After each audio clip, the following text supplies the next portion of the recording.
오늘은 소요리 문답 29문과 30문을 함께 살펴보고자 합니다.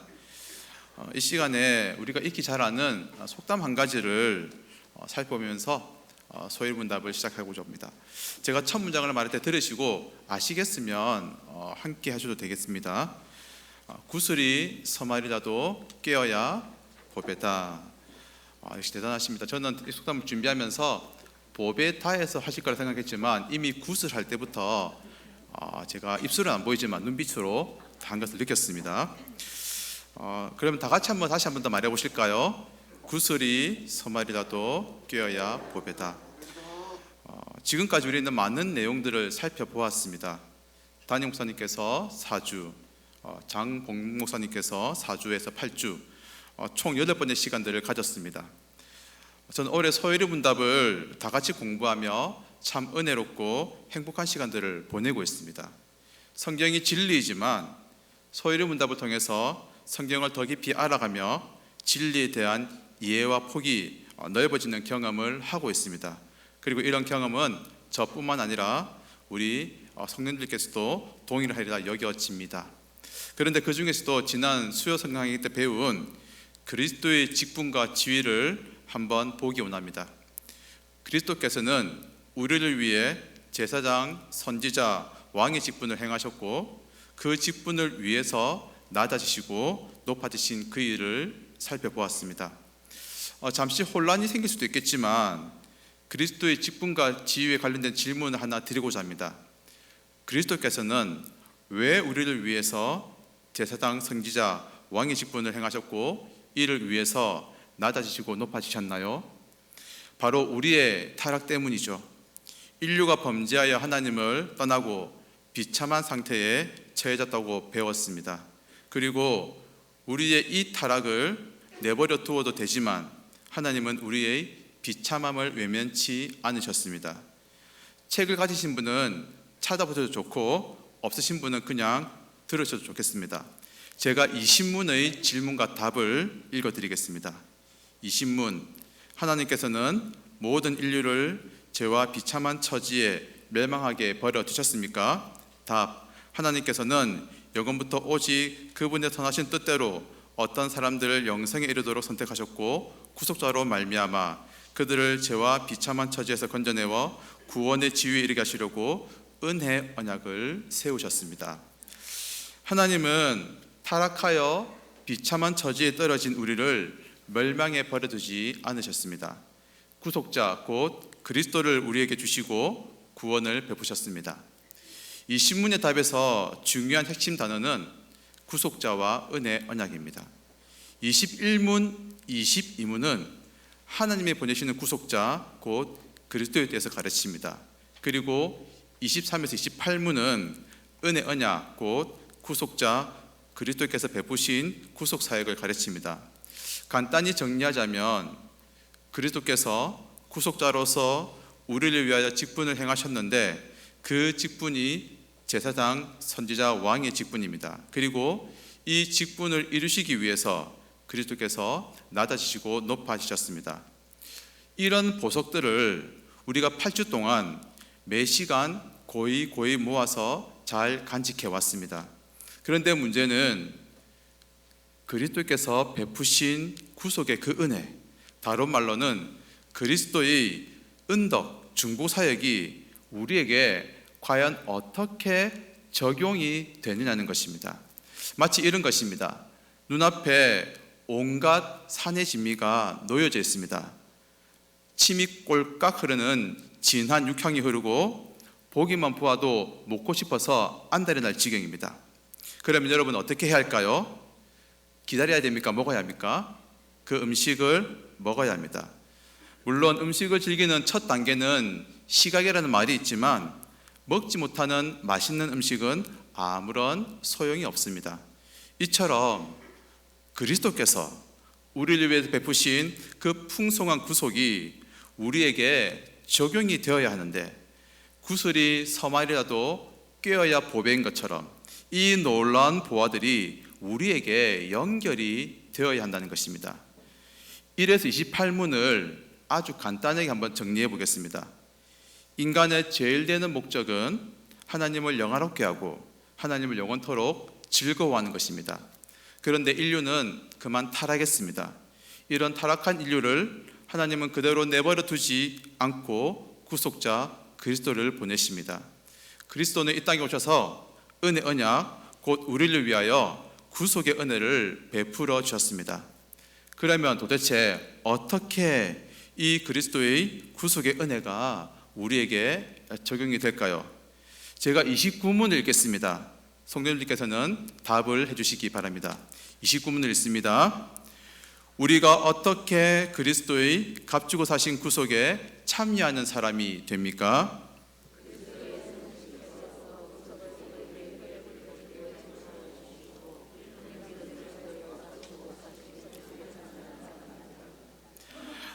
방금 대략 1분 정도 되는 짧은 시간에 읽으신 이 질문과 답이 사실은 우리의 신앙에서 너무나도 중요한 위치를 차지하고 있습니다. 우리의 신앙의 근간을 형성한다고 해도 과언이 아닐 것입니다. 우리의 믿음은 수시로 흔들리고 변합니다. 또 우리는 자주 넘어집니다. 그런데 이것은 말씀을 전하는 설교자나 듣는 모두에게 해당이 됩니다. 우리가 인류의 타락으로 배웠듯이 우리는 전적으로 부패한 자들입니다. 우리의 지성, 즉 지식과 생각이 다 죄의 오염이 되었습니다. 로마서 1장 18, 19절을 읽어드리겠습니다. 하나님의 진노가 불의로 진리를 막는 사람들의 모든 경건치 않음과 불의에 대하여 하늘로 조차 나타나나니 이는 하나님을 알만한 것이 저희 속에 보임이라 하나님께서 이를 저희 속에 보이셨느니라. 여러분, 우리에게는 사실 하나님에 대해서 알 수도 없고 하나님에 대한 지식을 찾지도 않던 그런 자들이었습니다. 그런데 28문까지 살펴본 그 놀라운 구속에 어떻게 우리가 참여할 수 있으며 하나님의 자녀가 되는 그 특권을 누리게 되냐고 29문은 우리에게 묻고 있는 것입니다. 바로 성령 하나님의 사역 때문입니다. 그럼 29문을 조금 더 자세히 살펴보며 과연 성령께서 우리에게 하시는 일들이 무엇인지를 조금 더 살펴보면 좋겠습니다. 먼저 29문의 답에서 구속을 우리에게 효력 있게 적용한다고 말합니다. 우리가 그리스도의 구속에 참여하려면 우리에게 효과적으로 적용되는 것이 필요합니다. 이것은 30문에서 조금 더 자세하게 다루게 되겠지만 간단히 언급하자면 그 누구라도 거부할 수 없게 사람의 상태나 자세, 수준 등의 영향을 받지 않고 적용이 된다는 것입니다. 다음으로 그리스도의 성신께서라는 부분입니다. 29문의 질문은 우리가 어떻게, 과연 어떤 방법으로 그리스도의 구속에 참여하는지를 묻습니다. 그리고 그 주체가 그리스도의 성신, 다른 말로 성령이라고 알려줍니다. 우리가 이 땅을 살고 죽고 부활하는 과정에서 우리에게 그리스도의 유익을 계속해 주시는 분이 바로 이 성령 하나님이십니다. 성도의 인생을 살아가는 문제, 삶과 죽음과 희로애락, 이 모든 것이 사실은 우리가 인지하지 못하지만 성령 안에서 이루어지고 있고 이루어져 간다는 것입니다. 여러분, 교회를 다니는 사람과 교회를 다니지 않는 사람의 가장 큰 차이점이 무엇일까요? 주일에 예배를 드리고 안 드리고 해서 차이가 날까요? 물론 그것도 차이점이기는 합니다. 그러나 교회를 다니고 안 다니고 거기에서 주일을 예배 드린다 안 드린다, 이것이 사실은 본질적인 차이도 아닙니다. 그것은 바로 무엇이냐면 예수 믿는 사람과 예수 믿지 않는 사람의 본질적인 차이는 그 안에 성령이 계시느냐, 성령이 계시지 않느냐, 거기에 바로 차이점이 있다는 것입니다. 여러분, 성도와 불신자가 모두 직장과 학교를 다니고 가정생활을 해나갑니다. 모두 동일하게 하루에 3끼, 저는 4끼를 먹을 때도 있습니다. 이렇게 살아가는 모습은 똑같아 보이지만 그 안에 성령이 함께 하심으로 그리스도의 유익을 누리느냐, 아니면 누리지 못하느냐가 본질적인 차이라는 것입니다. 여기에서 또 생각해 볼 한 가지가 있습니다. 우리가 28문까지를 살펴보는 동안 성령은 소위의 문답 제6문 3위 하나님에서 1회 언급이 되었습니다. 그래서 28문까지 쭉 오는 동안 그리스도께서 독자적으로 중보 사역을 행한 것으로 우리가 오해할 수 있습니다. 하지만 여러분, 그렇지 않습니다. 그리스도께서 이루신 일의 결과에 성령의 사역이 포함이 되고 있습니다. 예수님의 공생의 출발이 되는 요단강의 세례를 봅시다. 예수님께 세례를 받으실 때 성령이 비둘기같이 예수님에게 임하셨습니다. 그리고 예수님의 공생의 기간 중에도 예수님은 늘 성령으로 충만하셨습니다. 사도행전 10장 28절을 제가 읽어드리겠습니다. 하나님이 나사렛 예수에게 성령과 능력을 기름 붓듯 하셨음에 그가 두루 다니시며 선한 일을 행하시고 마귀에게 눌린 모든 사람을 고치셨으니 이는 하나님이 함께 하셨습니다. 베드로가 욥바의 이 고넬료 집에 가서 설교하는 말씀입니다. 하나님께서는 이 베드로를 통하여서 예수님의 이루신 구속 사역이 성령으로 인한 것임을 우리에게 알려주십니다. 즉 성령은 그리스도의 사역에 늘 함께 하셨다는 것입니다. 우리에게 주어진 이 구원은 성부 하나님께서 작정하시고 성자 예수님께서 중보하시고 성령 하나님께서 우리에게 중보의 유익을 적용해 주시는 것입니다. 그런데 여기까지 들으시면서 어떤 분들께서는 왜 이렇게 이 부분을 길게 설명하느냐고 생각할 수도 있을 것 같습니다. 하지만 여러분, 그렇지가 않습니다. 오늘 성령이 우리에게 그리스도의 중보 사역을 적용시키는 이 사실을 통해서 우리는 중요한 한 가지를 붙잡고자 합니다. 사실 여러분, 우리가 처음 교회를 나오든 아니면 오랫동안 신앙생활을 하든지 누구나가 다 한 가지에 대해서 공통적으로 고민할 것 같습니다. 어떻게 예수를 잘 믿을 수 있을까? 어떻게 이 구원의 은혜를 더 풍성히 누릴지에 대한 고민입니다.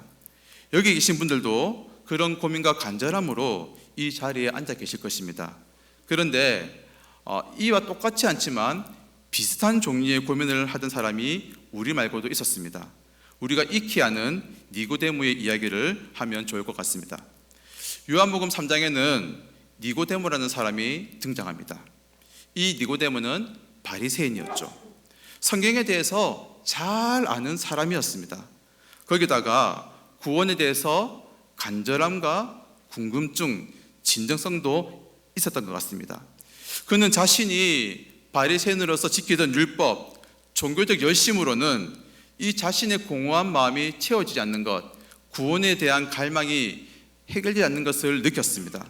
그래서 어느 날 밤 예수님을 찾아옵니다. 그리고 예수님께 자신의 이야기를 시작하죠. 그러나 니고데모의 마음을 아시는 예수님은 이렇게 말씀하십니다. 진실로 진실로 내게 이르노니 사람이 거듭나지 않냐면 하나님 나라를 볼 수 없다. 니고데모는 거듭난다는 그 의미를 도통 알 수가 없었습니다. 그래서 질문했죠. 예수님, 사람이 늙으면 어떻게 날 수 있습니까? 두 번째 어머니 뱃속에 들어갔다가 날 수 있습니까? 그런 니고데모에게 예수님은 어떻게 거듭나야 하는지를 알려주십니다. 우리 책을 가지신 분들은 29문 아래에 있는 성경 구절 요한복음 3장 5절 6절을 함께 읽어보시면 좋겠고 없으신 분들은 들어주셔도 좋겠습니다. 제가 요한복음 3장 5절 6절을 읽어드리겠습니다. 예수께서 대답하시되 진실로 진실로 내게 이르노니 사람이 물과 성령으로 나지 않냐면 하나님 나라에 들어갈 수 없느니라. 육으로 난 것은 육이요 영으로 난 것은 영이니. 예수님은 니고데모에게 말씀하십니다. 니고데모가 그토록 간절히 찾는 구원이 성령 하나님의 은혜로 가능하다고 말씀하십니다. 오늘 소위문답의 표현을 빌리자면 성령 하나님께서 그리스도의 구속을 우리에게 적용시키는 것을 의미합니다. 니고데마 우리의 유서점을 한번 발견하셨나요, 여러분? 니고데모는 율법을 잘 알았습니다. 또한 누구보다도 구원에 대한 마음이 간절했습니다. 그러나 그는 그 갈증을 풀지 못했습니다. 오늘 우리 역시도 사실 더욱더 구원의 은혜를 누리고 싶은 마음은 가득하지만 마음과는 별개로 그대로 살지 못하는 모습 사이에서 늘 주저앉고 힘들어합니다. 그런데 이런 니고데모가 우리와 동일했던 것이 바로 무엇이냐면 자신의 힘으로 그 문제를 풀려 했다는 것입니다. 그러나 오늘 하나님께서는 그리스도를 통하여 마련해 오신 그 중보 사역이 우리에게 있음을 알려주십니다. 나의 어떤 신앙의 노력이나 내 열심, 인간의 조건에 따라서 나에게 그것이 적용이 되고 안 되는 것이 아니라는 것입니다. 오직 성령 하나님의 그 역사에 따라서 구원이 우리에게 적용된다는 것입니다. 사랑하는 여러분, 이 사실을 꼭 붙드시기를 바랍니다. 신앙생활은 우리의 힘이 아니라 성령 하나님의 온전한 도우심 가운데 이루어진다는 것을 꼭 붙잡고 나아가는 모두가 되시기를 바랍니다. 오늘 말씀 우리 다시 한번 읽어보시면 좋겠습니다. 본문 말씀인데요, 조금 길지만 디도서 3장 4절 7절을 우리 다 같이 한번 읽어보시면 좋겠습니다. 디도서 3장 4절 7절입니다. 시작. 우리 구주 하나님의 자비와 사람 사랑하심이 나타날 때에 우리를 구원하시되 우리가 행한 바 의로운 행위로 말미암지 아니하고 오직 그의 국률하심을 따라 중생의 씻음과 성령의 새롭게 하심으로 하셨나니 우리 구주 예수 그리스도로 말미암아 우리에게 그 성령을 풍성히 부어주사 우리로 영생의 소망을 따라 상속자가 되게 하려 하심이라. 아멘. 그리스도께서 이루신 구속 사역, 하나님의 사랑과 용서, 그리고 하나님의 자녀됨과 그 모든 은덕이 성령 하나님의 일하심에 있다는 것입니다. 성령 하나님이 우리에게 적용시키심으로 우리는 그 은혜를 오늘도 내일도 너무나도 안심하는 가운데서 누리게 된다는 것을 기억하시기 바랍니다. 성령 하나님이 우리에게 적용시키신 이 구속 사역을 조금 더 실제적으로 한번 나누어 보겠습니다. 다들 영화를 좋아하십니까? 제가 보고 싶은데 아직 보지 못한 영화가 있습니다. 그 영화는 이순신 장군의 일대기를 다루었고요, 작년 7월에 개봉했던 한산이라는 제목의 영화입니다. 이순신 장군은 우리 역사에서뿐만 아니라 외국에서도 그런 해군이라는 영역에서는 정말 위대한 장군으로 평가를 받습니다. 그러한 이순신 장군에 대해서 잘 알 수 있는 책이 난중일기라는 책입니다. 그런데 우리가 난중일기를 읽게 되면은 누구나가 와라는 감탄사를 터뜨립니다. 그리고 이순신 장군의 그 강직함과 굳건한 기상에 크게 감동을 받을 것입니다. 하지만 거기서 끝입니다. 수백 년 전의 이순신 장군과 우리와 아무런 상관이 없습니다. 이순신 장군은 장군이고 우리는 우리입니다. 그가 명량해제에서 거둔 승리, 마지막까지 보여준 기계는 이순신 장군의 업적일 따름일 것이지 그것이 우리의 것은 아니라는 것입니다. 그러나 여러분, 놀라운 사실이 무엇인지 아십니까? 예수님께서 2000년 전에 하셨던 그 사건들이 오늘날 나에게 그대로 적용되어지는 그 역사가 우리의 이 예배 현장에서 말씀을 또 들을 때 우리에게 오롯이 일어난다는 것입니다. 예수님이 십자가에 못 박히실 때 군중들은 예수님을 십자가에 못 박아라고 소리쳤습니다. 그런데 성령 하나님의 일하심에 의해서 그 소리친 사람이 바로 나이며 예수님을 창으로 찌른 사람이 나라는 것을 깨닫게 됩니다. 그리고 십자가 위에서 죄인들을 용서하셨던 예수님이 나 같은 죄인을 위해서 십자가에서 못 박혀 돌아가셨는 것 같은 그 사실 때문에 감격하고 그 두 눈에서 눈물이 흐르게 됩니다. 어떻게 이런 신비가 오늘날 우리에게 일어날까요? 2000년 전의 예수 그리스도, 낮고 천한 인간의 몸을 입고 오셔서 사랑을 베푸시고 우리를 위해서 십자가에 죽으시고 3일 만에 부활하신 그 예수님을 생각하니 우리의 마음이 뜨거워지고 그 예수님 때문에 감격하게 되는 그 일이 우리에게 어떻게 일어날까요? 성령 하나님이 그리스도의 구속을 우리에게 오늘도 우리 모두에게 동일하게 적용시키시기 때문입니다. 그래서 우리는 오늘 소일의 문답 29문을 통하여 다시 한번 정리를 하며 바른 지식을 가져야 합니다. 성령은 삼위 하나님이시며 그리스도의 중보사에게 성령이 함께 하셨습니다. 그리고 이제 성령 하나님께서 그리스도의 값지고 사신 구속을 우리에게 효력 있게 적용하심으로 우리는 그 구속에 참여하는 자가 됩니다. 성령은 우리에게 그리스도의 구속을 적용시키십니다. 우리의 구원에서 주체는 그렇기에 이제는 내가 아니라 성령 하나님이십니다. 그렇게 우리는 성부 하나님, 성자 예수님, 성령 하나님, 그 삼위 하나님 모두에게 동일한 찬송과 영광과 존귀를 돌려야 할 것입니다. 여러분, 성령은 하나님이시기에 내 마음대로 좌지우지하는 분이 아님을 이제는 알아야 합니다.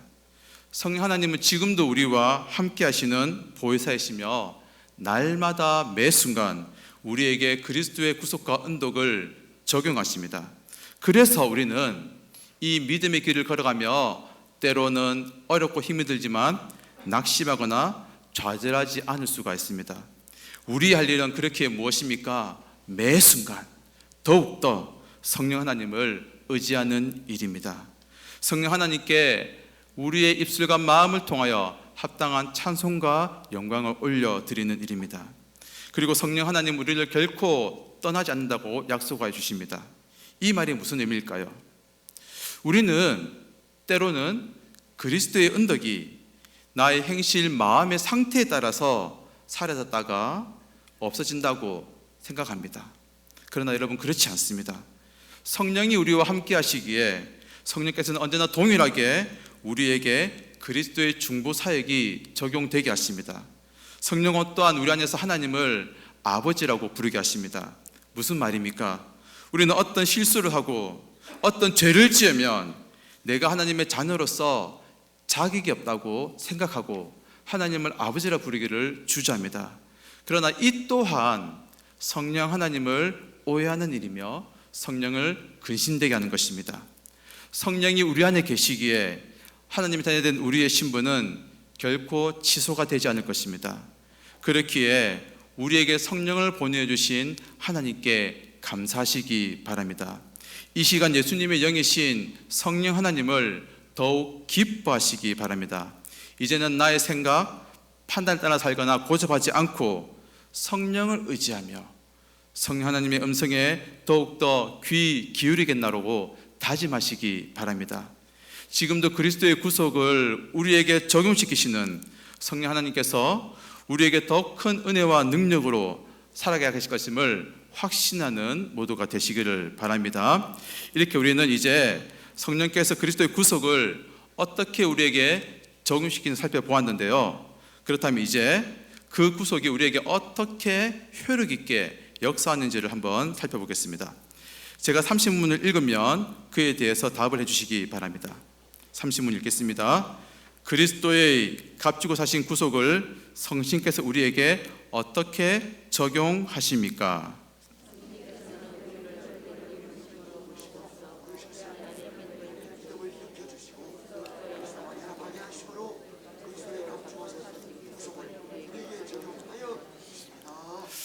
아멘. 성령께서 그리스도의 구속을 우리에게 적용하시는데 30문에서 그렇다면 어떻게 이제 그 일이 이루어진지를 다루고 있습니다. 그 첫 번째는 효력 있는 부르심입니다. 즉 하나님께서 자기 백성을 구원으로 부르신다는 의미입니다. 효력이 있다는 말은 얼핏 들으면 쉬운 말인데 더 고민해 보면 여기에 한 가지 난제가 숨어 있습니다. 누군가에게는 효력 있는 부르심이 작용하고 누군가에게는 그렇지가 않다는 것입니다. 하나님께서 자기 백성을 부르십니다. 그리고 하나님께 택함받은 백성은 하나님의 부르심을 받아들이게 됩니다. 그리고 이러한 부르심은 내적으로 일어나는 일이며 지극히 개인적인 사건이기도 합니다. 그런데 이런 내적 부르심에 이르기 위해서는 외적 부르심이 선행이 되어야 합니다. 쉽게 말해서 한 사람, 한 개인에게 복음이 전해져야 합니다. 그가 귀로 복음을 듣는 것이죠. 하나님의 말씀이 그에게 선포되어야 합니다. 그런데 우리가 복음을 전하기도 하지만 세상 모든 사람들이 이 복음에 반응하지는 않습니다. 어떤 사람은 복음에 반응하여 하나님의 부르심에 참여합니다. 그러나 누군가는 복음에 반응하지 않습니다. 그 결과 그 사람은 하나님의 부르심에 참여하지 못하게 됩니다. 제가 모교회 시절 이 복음에 반응하지 않는 것이 무엇인지를 직간접적으로 겪은 일이 있습니다. 당시 한 성도님이 계셨습니다. 그런데 이분이 그만 이단의 미혹이 되셨습니다. 전 성도가 기도하고 신방하고 권면했습니다. 그래서 다시 교회에 나오게 되었습니다. 그런데 얼마 안 가서 다시 이단으로 돌아갔습니다.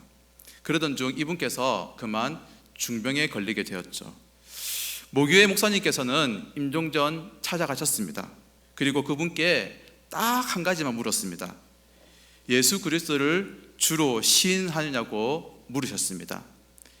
그분이 어떻게 대답하시는지 알려드려야 하는데 제 마음이 아픕니다.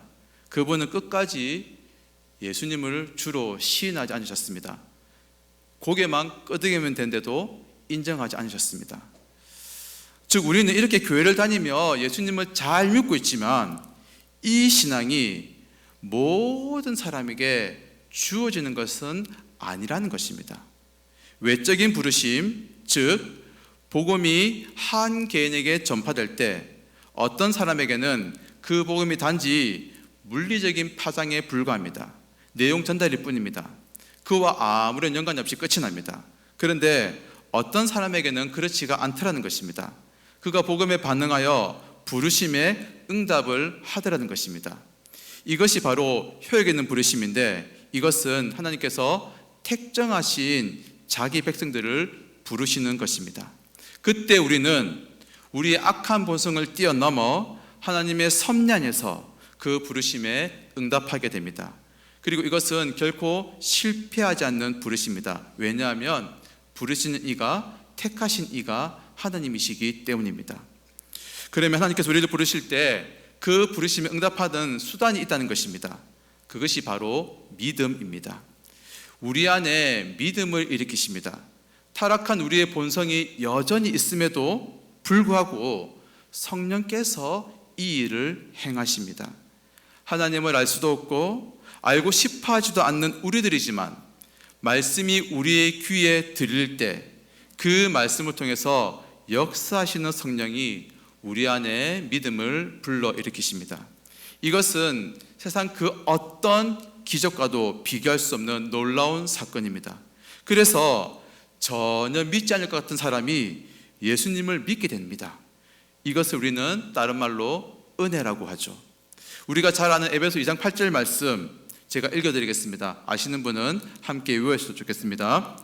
너희는 그 은혜에 의하여 믿음으로 말미암아 구원을 받았으니 이것은 너희에게서 난 것이 아니요 하나님의 선물이라. 아멘. 하나님께서 우리에게 믿음이라는 선물을 주십니다. 그런데 이 선물이 주어지는 방편이 바로 성령 하나님의 사역입니다. 우리에게 그리스도의 말씀이 찾아오실 때 성령은 그 말씀 가운데 역사하시고 우리 안에 믿음을 불러일으키십니다. 그런데 이 일은 결코 오차가 있거나 실패하지 않습니다. 왜냐하면 성령 하나님이 이 일을 행하시기 때문입니다. 그래서 효력 있는 부르심이 되는 것입니다. 그러면 이러한 부르심으로 우리에게 일어나는 결과가 있습니다. 이 부분만 나누고 오늘 강해를 마치고자 합니다. 중요하기에 저를 따라서만 한 번만 해주시기 바랍니다. 우리를 그리스도에게 연합시키십니다. 시작. 우리를 그리스도에게 연합시키십니다. 성령의 사역으로 우리는 그리스도에게 연합한 자가 됩니다. 허물과 죄로 죽었던 우리가 다시 살리심을 받아 이 그리스도와 하나가 되는 신비한 연합이 바로 성령 하나님의 사역으로 우리에게 적용이 된다는 것입니다. 그리고 이 연합은 세상의 그 어떤 힘과 권세도 끊어놓을 수 없는 확고하고 영원한 연합입니다. 왜냐하면 성령 하나님께서 보증이 되시기 때문입니다. 우리 모두는 이 놀라운 은혜를 받은 자들인 것을 기억하며 감사하는 모두가 되시기를 바랍니다. 이제 말씀을 맺겠습니다. 우리가 받은 구원의 확실성을 붙잡기 원합니다. 우리는 신앙생활 하다 보면 넘어지기도 합니다. 그리고 나에게 하나님의 은혜가 함께 하실까 걱정하기도 합니다. 그런데 오늘 살펴보았듯이 타락으로 비참한 상태에 있던 우리를 위해서 그리스도께서 구속의 은혜를 베푸셨고, 그 구속의 은혜는 내가 원해서도 아니고 내가 잘해서도 아니라 성령의 역사에 의해서 우리에게 오롯이 적용이 됩니다. 2000년 전 저 유대 땅에서 십자가에서 죽으시고 부활하신 그 예수님의 십자가의 공로가 오늘날 나의 공로가 되는 것입니다. 그리고 그 일이 가능한 것은 효력 있는 부르심 때문입니다. 영원전에 작정하신 대로 우리를 부르십니다. 우리 안에 믿음이라는 선물을 주셔서 그 부르심에 때가 되어 반응하게 하십니다. 예수님의 구속이 믿어지게 하십니다. 그리고 그 결과 우리와 그리스도가 연합하게 하십니다. 이 모든 일의 적용은 바로 성령 하나님의 행하심입니다. 믿음의 근거를 부디 우리에게서 찾지 마시고 우리에게 그리스도의 구속을 적용시키시고 믿음을 불러일으키셔서 그리스도와 연합하게 하시는 성령 하나님께 우리의 믿음의 뿌리를 내리는 모두가 되시기를 바랍니다. 그리고 이제 날마다 성령을 의지하시는 가운데 그리스도 연합의 그 풍성한 은혜를 놓치지 마시고 날마다 삶 속에서 더욱더 풍성히 누려가는 귀한 모두가 되시기를 간절히 소원합니다.